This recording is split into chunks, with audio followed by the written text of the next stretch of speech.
So now that you've toned your paper, here is the nose. And the first thing that I do when I draw, you might have a different process, which is totally fine. But for me, I start with creating the dark lines right here, the dark shadowy areas. So I'm adding in the dark values around the middle values. So replicating this kind of a crescent shape right here. It's not a hard line. It's a lot of shading right here in kind of this banana shape. So I'm going to put my drawing side by side, the photograph or the printout, and try and replicate that shape, starting with a line, but then doing some shading.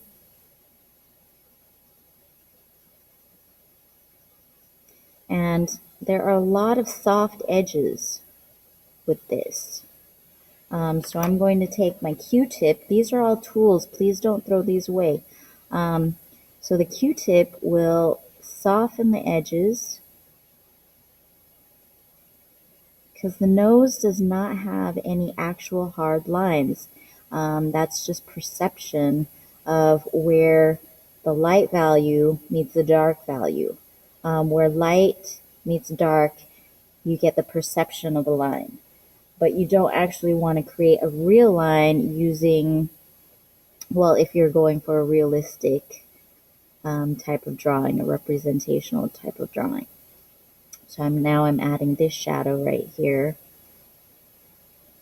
And I'm just doing small circles.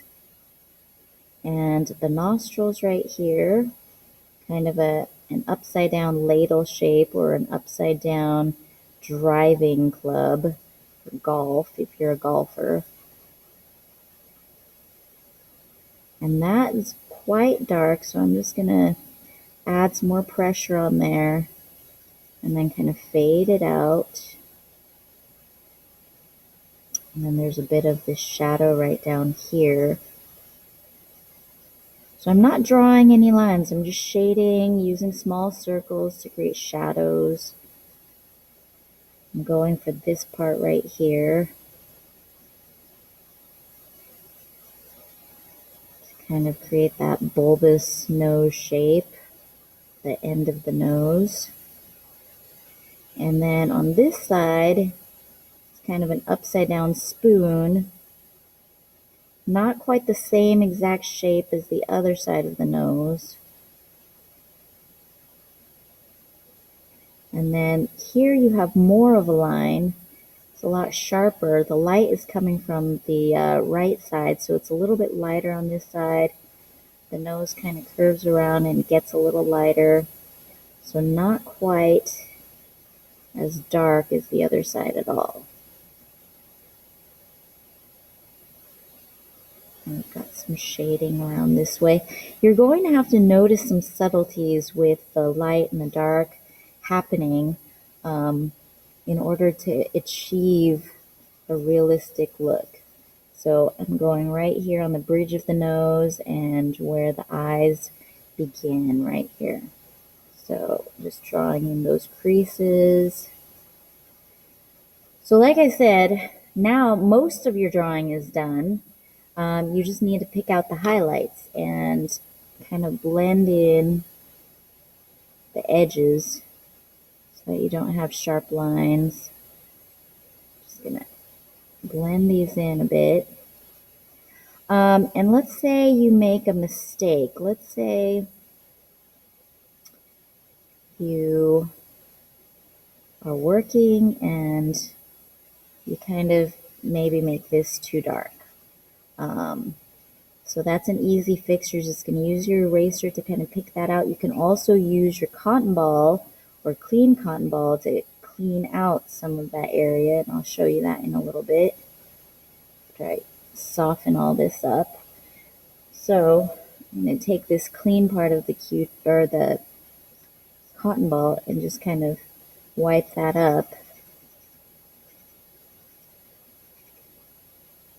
And then maybe some of this right here. And then here's where the kneading eraser comes into play. You need it to kind of warm it up so I can shape it. and kind of clean off any dirty areas there are. So once it gets dirty, you just knead it, and then that helps to clean it. So I'm trying to form this into the tip of my finger, or the shape of the tip of my finger. And then that way I won't get super hard edges. So think of your kneading eraser as your pencil, and this is what you're going to use to draw the highlights. So you're going to draw out the highlights by erasing that charcoal. And I'm looking at the tip of the nose, that's very light, so I'm just going to go in small circles, add a little bit of pressure, and then as it gets to the edges of the nose, it gets darker. So I'm going to put higher pressure here and less pressure as I move to the side. So I'm getting the most light on the very end of the nose, and then kind of slowly lifting up on pressure as I get to the edges. And then your Q-tip will help you to blend in some of those features so they're not such a hard line. I'm going to move up this way. So some people, a lot of people actually, a lot of students I've seen try to erase all the white areas, and they erase the whole thing.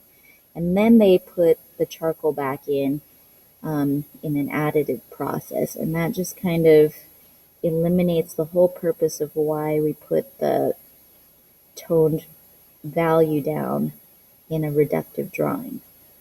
So now we're starting to get that three-dimensional form, and this is getting really dirty, so I'm going to stretch and pull it until I can clean that charcoal.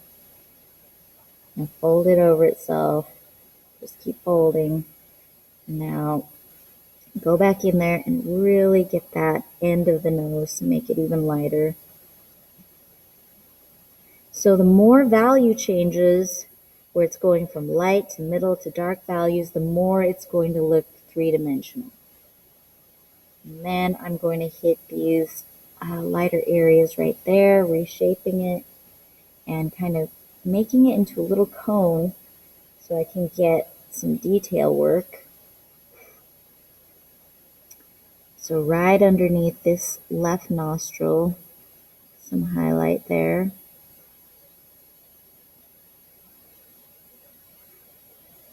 And then a little bit on this side right here, that reflected light on the side of the nostrils.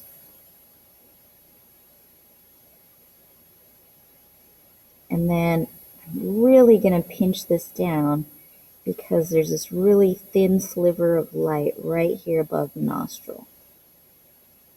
And you get that by just, if you saw, I just kind of pinched it like that, so it gives me a really thin, narrow eraser. So this is a pretty versatile tool. So this will be one of the newer tools that we use on this assignment. Some of you might have that experience already, but maybe not with charcoal. So you're going to have to think about what new tools that you're using. So I pulled out too much charcoal here. I want it a little bit more dark. So I'm taking my Q-tip and kind of blending that back in. So you can add charcoal back in. So I'm just going to dip my Q-tip into this charcoal powder and add some charcoal back in. So think of your Q-tip and cotton ball as the eraser, and your eraser as your drawing tool.